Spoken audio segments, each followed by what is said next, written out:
The Queen of Granada, by M. Riff. Chapter 89, The Taxi. Rosen agreed, and with Rita and Tessa's help, they moved the father a few meters along. A taxi became available right away.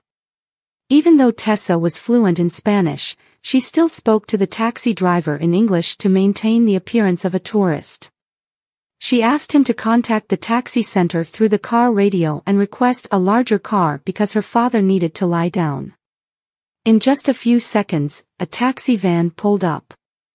Once the father was seated, Tessa switched to Spanish and explained to the driver that he should also pick up Rosen and the kids, who were further down the road, and take them to 2 different addresses.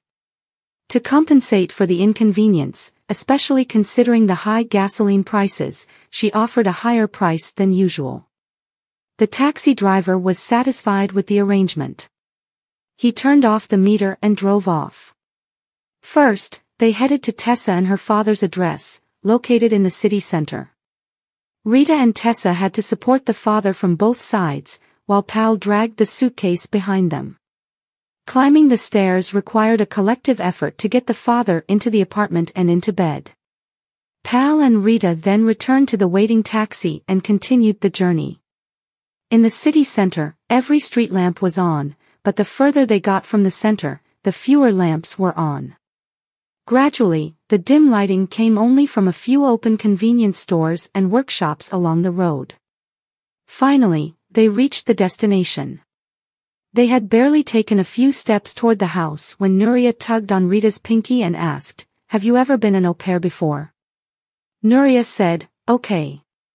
Rosen was surprised that Nuria was satisfied with such a short answer. Otherwise, she used to bombard people with one question after another. It seemed as if the two had concluded their negotiations with a positive outcome. In the hallway, Rosen said to Pal, "I think you should have dinner with your sister. Then you should help her brush her teeth and get to bed. You should also get some sleep yourself. Otherwise, you'll be yawning in class tomorrow. I'll have to borrow a car and haul the VW bus back home."